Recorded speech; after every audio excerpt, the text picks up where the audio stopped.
Shalom, selamat pagi Bapak Ibu serta saudara yang dikasih oleh Tuhan Yesus Kristus. Kiranya berkat, damai sejahtera dan sukacita dari Tuhan Yesus Kristus senantiasa menyertai kita sekalian.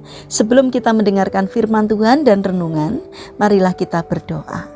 Tuhan Allah Bapa yang Maha Baik, kami sungguh bersyukur atas kebaikan dan kemurahan-Mu.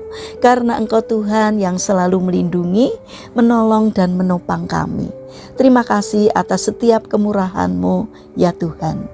Jika saat ini kami akan mendengarkan firman-Mu, urapilah kami dengan Roh Kudus-Mu, agar kami dapat mengerti dan memahami apa yang Tuhan sampaikan kepada kami. Dan bimbinglah kami, agar karakter kami semakin hari semakin bertumbuh menjadi lebih baik, sehingga semakin berkenan di hati Tuhan. Terima kasih Tuhan, di dalam nama Tuhan Yesus Kristus kami berdoa dan mengucap syukur. Amin. Bapak Ibu serta saudara yang terkasih, bacaan firman Tuhan saat ini diambil dari TB2, Kitab 2 Raja-Raja pasal 5 ayat 12. Demikianlah sabda Tuhan.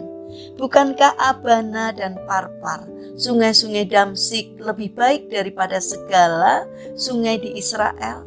Bukankah aku dapat mandi di sana dan menjadi tahir? Lalu ia berbalik dan pergi dengan geram. Tema renungan saat ini adalah jangan meremehkan. Bapak Ibu serta saudara yang dikasih oleh Tuhan, suatu hari Panglima Raja Aram yang bernama Naaman sedang sakit kulit atau kusta. Ia pun pergi mendatangi Elisa. Namun Nabi Elisa hanya berkata, "Pergilah mandi 7 kali di sungai Yordan, maka tubuhmu akan pulih kembali sehingga engkau menjadi tahir." Naaman menjadi gusar karena ia berpikir Elisa akan melakukan ritual penyembuhan dengan menggerakkan tangannya di tubuhnya yang sakit sambil memanggil nama Tuhan. Lalu ia berkata, "Bukankah Abana dan Parpar, sungai-sungai Damsik, lebih baik dari segala sungai di Israel? Bukankah aku dapat mandi di sana dan menjadi tahir?" Bapak Ibu serta saudara yang terkasih, ada 2 kesalahan yang dilakukan oleh Naaman yang akan kita pelajari di sini, yang menjadi penyebab kekecewaan dan kemarahannya. Yaitu yang pertama, Naaman memiliki pola pikir sendiri tentang bagaimana seharusnya proses kesembuhan yang akan dilakukan oleh Elisa. Kita sering melakukan kesalahan yang sama ketika kita mendikte Tuhan tentang bagaimana seharusnya Tuhan menjawab doa kita. Dan ketika apa yang terjadi tidak sesuai dengan apa yang kita pikirkan, maka kita pun menjadi kecewa dan marah. Beruntungnya Naaman mengikuti nasihat dari pegawainya untuk berhenti marah dan mengikuti saja jalan Tuhan, dan ia pun disembuhkan. Bagian yang kedua, Naaman salah memahami maksud Tuhan.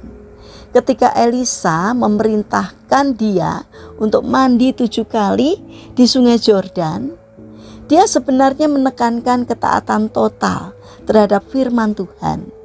Namun Naaman salah karena hanya fokus pada soal mandi. Naaman tidak memahami makna Tuhan yang mengajarinya tentang ketaatan.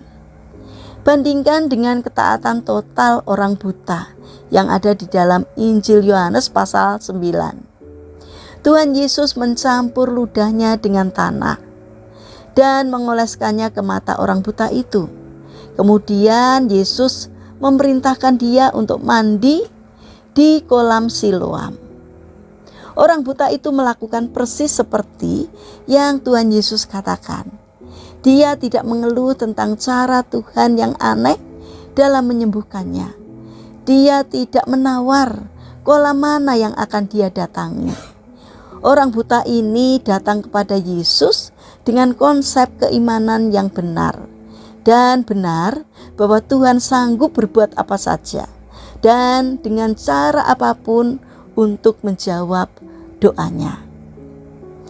Bapak, Ibu, serta saudara yang terkasih, jika saat ini kita sedang berada di status rohani Panglima Naaman yang gusar dan marah karena situasi yang terjadi tidak sesuai dengan apa yang kita doakan. Belajarlah untuk tidak membatasi kuasa Tuhan dalam pikiran kita. Demikian pula kita yang sulit mengerti akan maksud Tuhan melalui berbagai kondisi sulit yang Ia izinkan terjadi, milikilah ketaatan orang buta ini. Jika Naaman menyatukan imannya dengan logika, orang buta menyatukan imannya dengan ketaatan total yang pada akhirnya mendatangkan kuasa Tuhan.